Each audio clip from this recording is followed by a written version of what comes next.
Trade like a stock market wizard. How to achieve super performance in stocks in any market, by Mark Minervini. Introduction. Hello there. Come closer. Let me tell you about a different kind of magic. Not the kind with wands and spells, but the kind that can transform a few $1,000s into a fortune. The kind that lives in the pulse and rhythm of the stock market. It sounds like a fairy tale, doesn't it? Especially when you hear about someone like Mark Minervini. Imagine this. A young man, barely 15, leaves school behind. No high school diploma. No college degree. Almost entirely self-taught. He starts, like many do, with just a few $1,000s and a dream. For 6 long years, he struggles, making mistake after mistake, losing money, feeling the sting of failure. Many would have given up. Many did give up. But Mark had something burning inside him, a relentless desire, a vision. He didn't just want to trade stocks, he wanted to achieve super performance. That's a word he uses, and it means achieving returns you usually only read about, the kind that can truly change your life. And achieve it he did. By age 34, starting with almost nothing, he had become a multimillionaire through trading stocks. He even won the prestigious U.S. Investing Championship in 1997, proving his methods against the best in the country, achieving a stunning 155% return in a single year. Over a 5-year stretch, his average annual return was an incredible 220%. Think about that, turning $100,000 into over $30 million. How? Was it luck? A rigged game? Some secret formula handed down? No. Mark Minervini insists it was none of those things. It was strategy. It was discipline. It was years of fanatical study, poring over charts until sunrise, reading over 1,000 investment books, analyzing his wins but, more importantly, dissecting his losses. He developed a specific method, a blueprint born from studying the greatest stock market winners in history, identifying their common traits before they made their biggest moves. He calls it SEPA, Specific Entry Point Analysis. His book, Trade Like a Stock Market Wizard, isn't just another investment guide.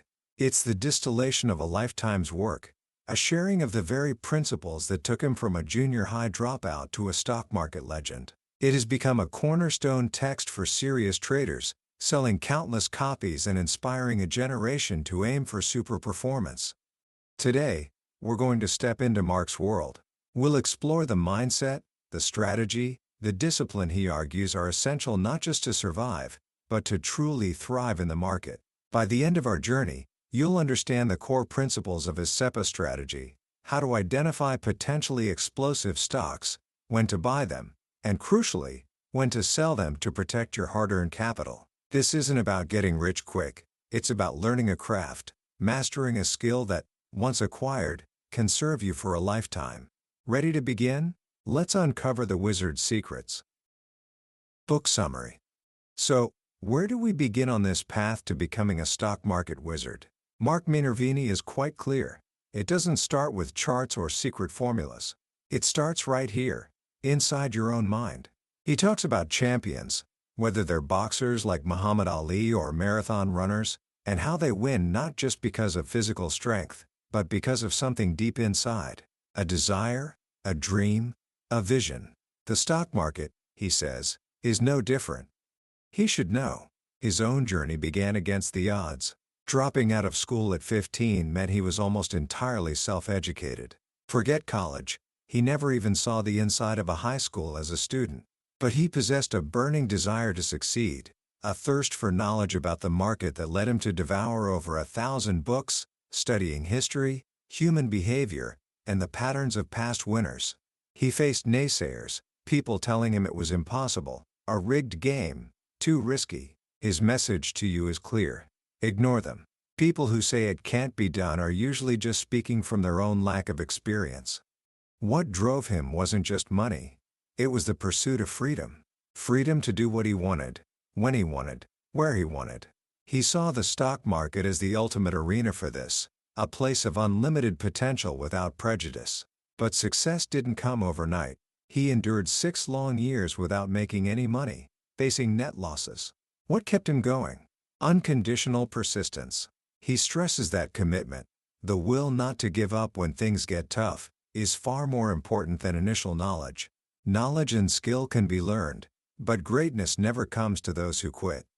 He spent years honing his craft, often working 70 to 80 hours a week, analyzing successes and, crucially, failures.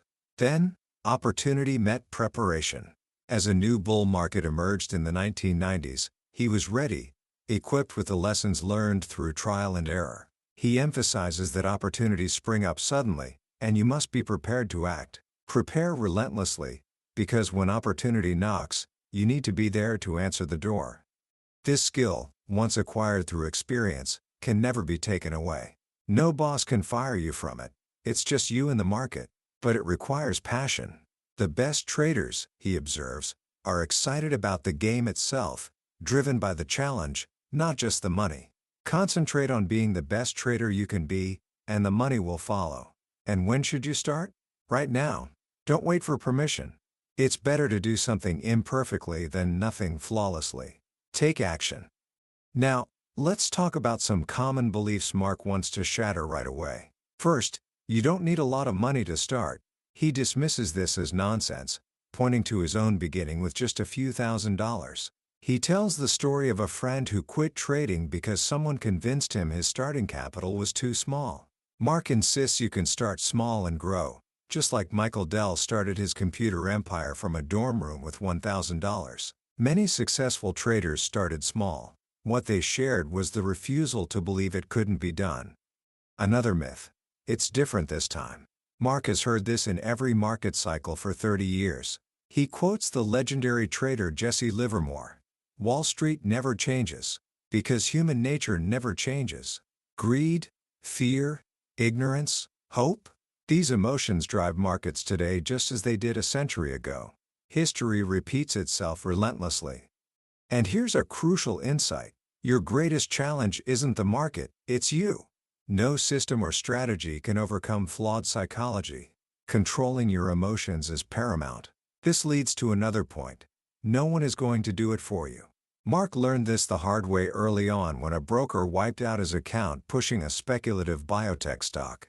From that painful lesson, he vowed to do his own research and make his own decisions. Relying on tips or experts is throwing darts. Do the work, own your failures, and you will own your success. Perhaps the biggest psychological hurdle? Your ego. Mark asks a piercing question. Do you want to be right, or do you want to make money? He recounts how, early in his career, the fear of ridicule from a broker friend sometimes kept him from selling losing stocks. A stock would drop 5%, then 10%, and he knew he should sell. But the thought of admitting he was wrong, of facing the teasing, made him hold on as the losses mounted. His performance transformed only when he decided that making money was more important than proving he was smart. He started cutting losses quickly, taking small hits but preserving capital. This freed him mentally and allowed him to analyze his losers objectively instead of trying to forget them. The lesson is stark. Separate your trading from your ego. He also cautions against the idea that simply practicing trading makes you better. Practice doesn't make perfect. It only makes habitual. If you're practicing the wrong things, you're just reinforcing bad habits. This is why he dislikes paper trading practicing without real money. It doesn't prepare you for the emotional pressure of having real money on the line. It's like shadowboxing without ever getting in the ring. He advises starting with real money, even a small amount, as soon as possible to gain real experience. Treat trading like a business, not a hobby, because hobbies cost money. Businesses can make money. And critically, don't try to invest like the big fund managers. Individuals have significant advantages. Big funds are often hampered by their size needing liquidity, which forces them into large cap stocks, committee decisions, and the pressure to stay diversified and benchmarked. As an individual, you can be nimble, concentrated in your best ideas, and use stop losses effectively without moving the market. You can move quickly and strike only at the most opportune moments. If you want mutual fund results, invest like a fund manager. If you want super performance, you need a different approach. Conventional wisdom produces conventional results. To be exceptional, you must be unconventional. Achieving this requires sacrifice and focus. You can't be the best value trader, growth trader, day trader, and long-term investor all at once. Like a doctor specializing in surgery or pediatrics, you must define your style and specialize. Are you a short-term trader content with quick profits, even if the stock doubles later? Or a longer-term investor willing to ride out fluctuations for a bigger move? Define your approach, stick to it, and accept that it won't work perfectly in every market cycle. Expect setbacks, disappointments, rotten days. They are part of the process. Learn from them, but never let them make you give up. So, if conventional wisdom isn't the path, what is? Mark's journey led him to develop his own methodology. SEPA, Specific Entry Point Analysis. This wasn't created in a vacuum. He stands on the shoulders of giants, studying market masters like Richard Love, who researched super-performance stocks, Mark Minervini, who analyzed stock market winners, Robert Levy on relative strength, Edward Jensen on stock blueprints, Richard Donkian on trend following, William Giler on chart patterns, and the legendary Jesse Livermore. He synthesized their work with his own decades of experience and quantitative analysis, empowered by the arrival of personal computers in the late 1980s. The core idea of SEPA is simple yet profound. Study the best to find the best. Mark meticulously analyzed the shared characteristics of stocks that achieved super performance before they made their huge gains. He found recurring patterns, a leadership profile. SEPA aims to identify stocks fitting this profile and pinpoint the precise moment to enter a trade where the potential reward heavily outweighs the risk. It combines fundamental analysis, what the company does, with technical analysis, how the stock behaves. SEPA is built on 5 key elements. 1. Trend. Super performance happens when a stock is in a clear uptrend. You want the wind at your back. 2. Fundamentals. Big moves are usually fueled by improving earnings, sales, and profit margins. The numbers need to back up the story. 3. Catalyst. There's almost always something exciting happening.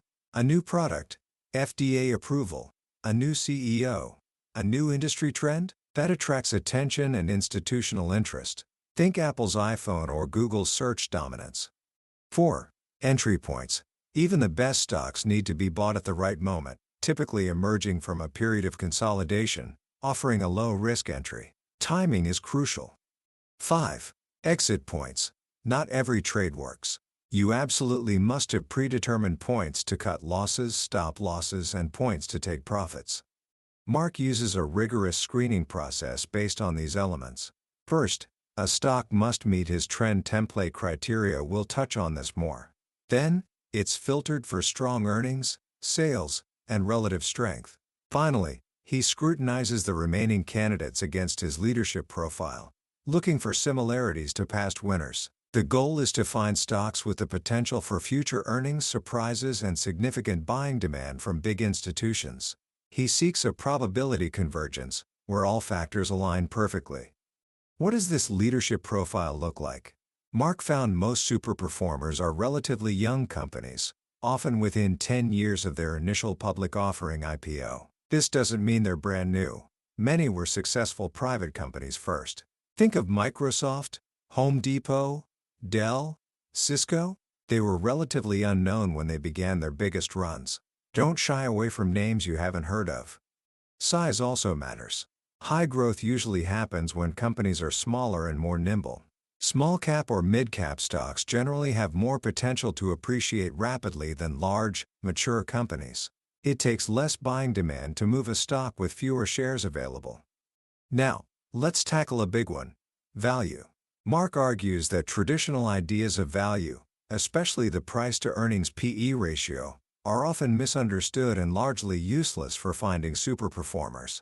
The standard PE looks backward, while the market looks forward. Relying on future estimates for a forward PE is risky because estimates are often wrong. He warns against bottom fishing, buying stocks that have declined sharply just because their PE looks historically low. Often, the price drop anticipates bad news. He points to examples like Morgan Stanley, ARG, Citigroup, and Bank of America hitting 10-year low P/S in 2007 to 2008 right before plunging 90% or more. Buying cheap stocks solely because they're cheap is a trap. If they get cheaper, the original rationale makes you want to hold on or buy more, digging a deeper hole. Conversely, don't automatically pass on stocks with high P/S.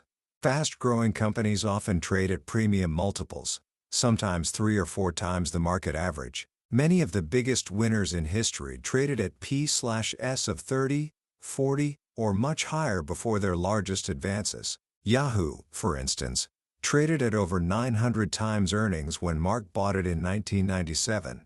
It then soared 7,800% as its PE expanded even further to 1,700 times earnings. Taser traded at over 200 times earnings before a 300% jump.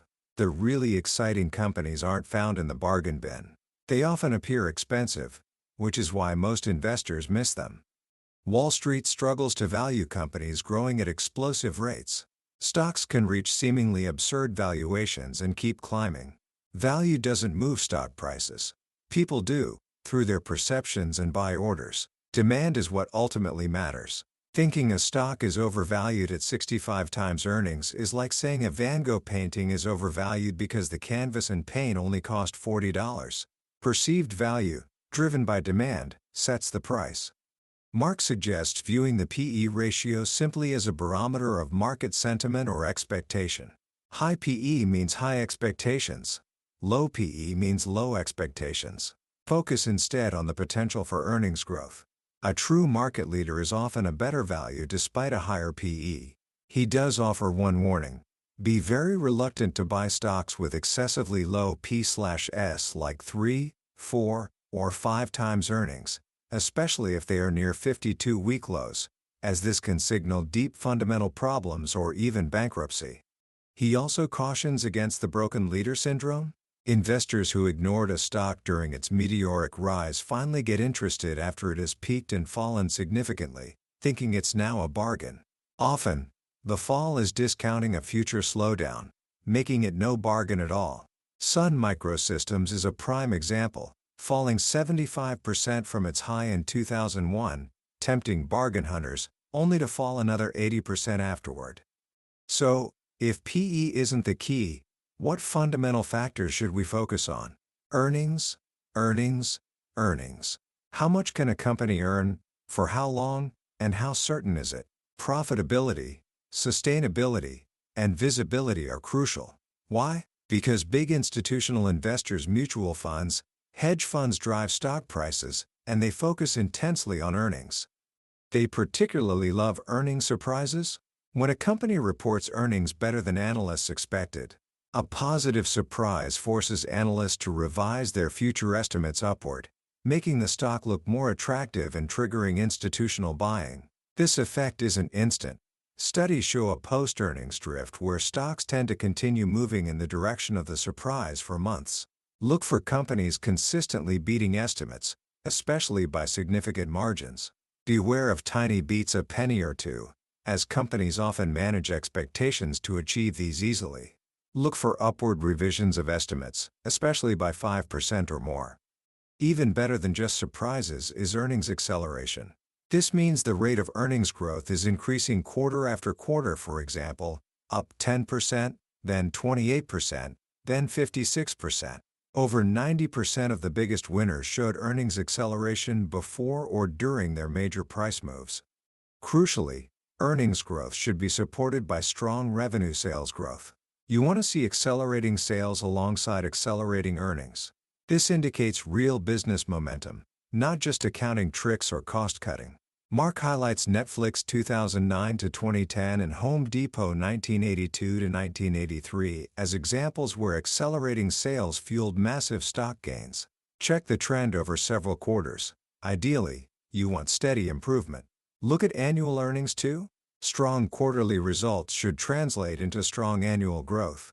Sometimes, you can spot a breakout year where current earnings surge above a multi-year range. When assessing earnings quality, ask where the earnings came from. Are they from core operations or a one-time gain like selling assets? Exclude non-recurring income. Be wary of massage numbers, where companies guide estimates down only to beat the lowered bar, or use repeated one-time charges. Watch out for inventory write-downs or shifting revenues between periods. Be especially cautious if profitability comes mainly from cost-cutting layoffs, plant closures. While helpful initially, sustainable growth requires revenue growth. The ideal situation? Accelerating sales and expanding profit margins happening simultaneously? What Mark calls a code 33 of acceleration in earnings, sales, and margins. This combination is explosive. Monitor margins gross and net. Expanding margins indicate pricing power or efficiency gains. Also, pay close attention to inventories and accounts receivable, especially for manufacturers and retailers. Are inventories, particularly finished goods, growing much faster than sales? This can signal slowing demand and future markdowns. Are receivables, money owed by customers, climbing much faster than sales? This could mean trouble collecting payments. Both rising together is a major red flag. Ultimately, the market's reaction to an earnings report tells the real story. Did the stock rally strongly on good news and hold its gains? Did it shrug off a beat or even sell off? This reveals true investor perception. Also, listen to company guidance forward-looking statements, especially for the upcoming quarter and year. Positive guidance accompanying strong earnings is a powerful combination. Now, let's tie this back to the trend. Mark insists that superperformance almost always happens when a stock is in a confirmed uptrend. He developed a concept called stage analysis, popularized by Stan Weinstein, which views a stock's life cycle in 4 stages. Stage 1: neglect/consolidation. The stock price moves sideways, oscillating around its 200-day moving average, with no real trend. Volume is often light. Avoid buying here. It's dead money. Stage 2: advancing/accumulation. This is where superperformance occurs. The stock breaks out of stage 1, making higher highs and higher lows. The 200-day moving average turns up. Volume surges on up days/weeks and contracts on pullbacks. Signs of institutional buying. This is the only stage Mark wants to be buying in. Stage 3: topping/distribution. Momentum slows. Price action becomes more volatile and erratic. Big down days/weeks on heavy volume appear. The 200-day moving average flattens or rolls over. Smart money is selling to weaker hands. Stage 4: declining/capitulation. The stock is in a clear downtrend, below its declining 200-day moving average, making lower lows and lower highs. Earnings often disappoint. Avoid buying here at all costs. To objectively identify stage 2, Mark uses his trend template, a checklist of 8 technical criteria. These include the stock price being above key moving averages 50-day, 150-day, 200-day, the moving averages themselves trending correctly, for example, 150-day above 200-day, 200-day trending up, the price being significantly above its 52-week low but close to its 52-week high, and a strong relative strength ranking. A stock must meet all criteria to qualify. This acts as a strict initial filter. Even within a stage 2 uptrend, stocks don't go straight up. They move in waves, pausing to consolidate gains before the next advance. These consolidation periods, or bases, are crucial because they offer potential low-risk entry points. Identifying a proper base is key. This brings us to perhaps the most important technical concept in Mark's toolkit, the volatility contraction pattern (VCP). He observed that virtually all constructive bases where institutions are quietly absorbing shares show a distinct pattern. Volatility decreases from the left side of the base to the right side. Imagine a stock pulls back 25% from its high first contraction. Then it rallies a bit and pulls back 15% second contraction. Then another rally and an 8% pullback third contraction.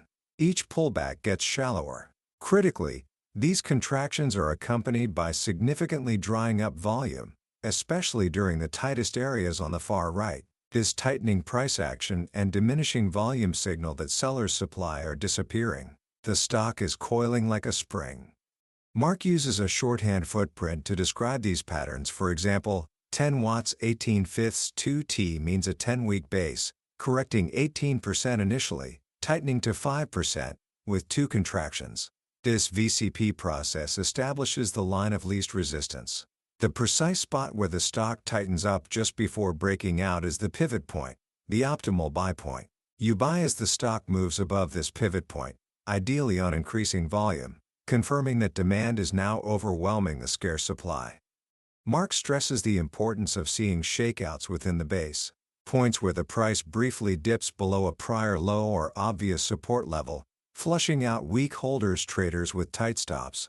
Seeing one or more shakeouts before you buy actually strengthens the setup, as it reduces the number of potential sellers just above your entry. Look also for signs of strong demand, big up days/weeks on huge volume, especially coming off lows within the base or breaking through resistance. Crucially, Mark emphasizes buying strength, specifically buying stocks breaking out to new highs from proper bases within a stage 2 uptrend. This counters the common buy low, sell high mantra often misinterpreted as buying beaten down stocks. A stock hitting new highs has no overhead supply, trapped buyers waiting to sell at break-even, and demonstrates strong institutional demand. Stocks near 52-week lows lack momentum and face significant resistance. He shows examples like Taser, Yahoo, Microsoft, and Monster Beverage where the real explosive gains began after the stocks hit new all-time highs. Now, what happens after you buy?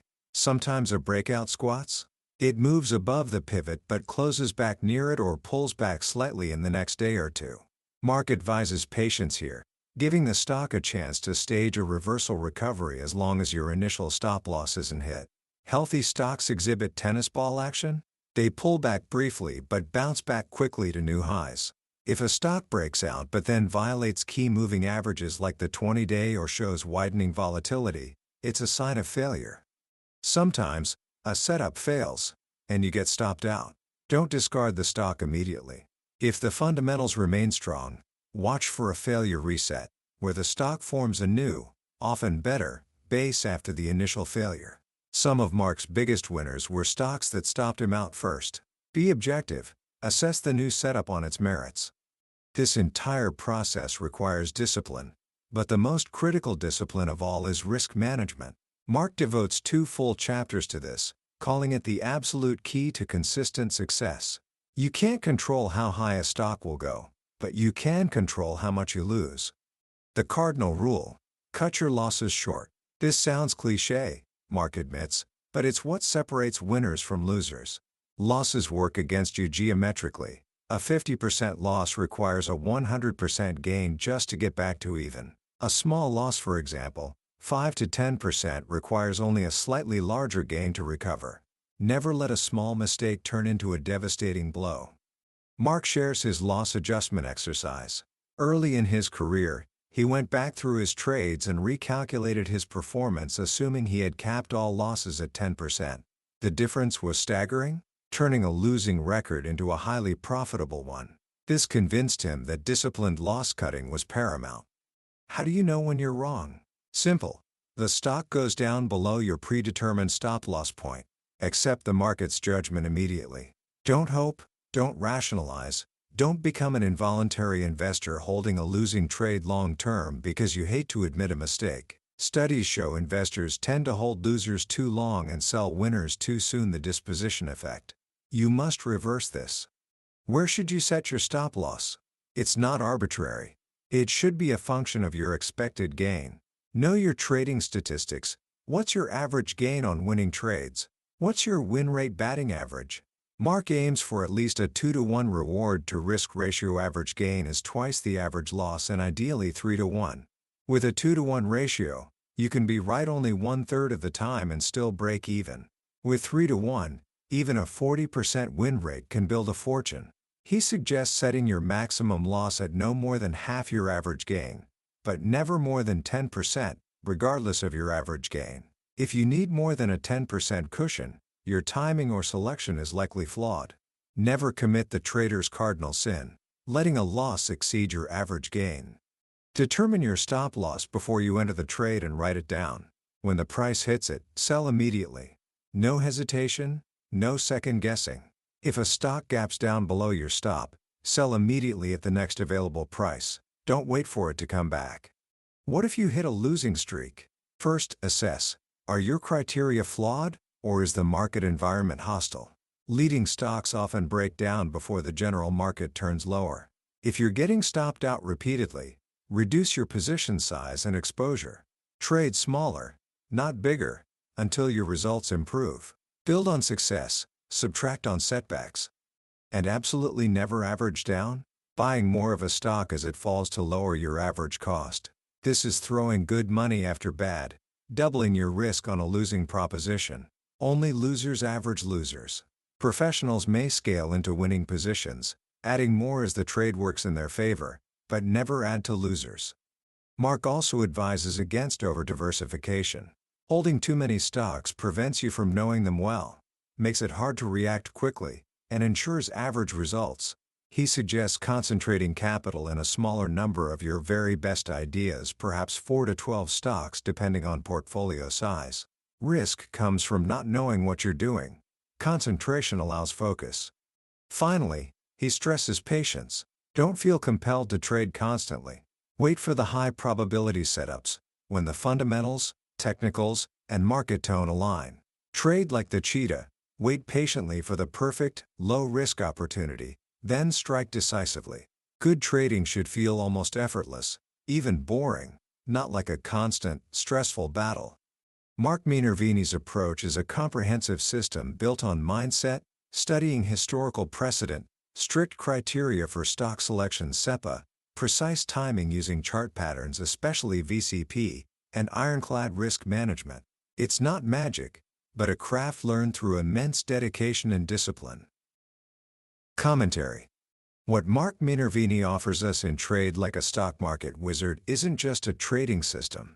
It's a philosophy built on relentless self-improvement, empirical evidence, and perhaps most importantly, humility before the market. The recurring theme throughout his work is the profound power of discipline, the discipline to study, the discipline to wait for the right setup, and the crucial discipline to admit when you're wrong and cut your losses immediately.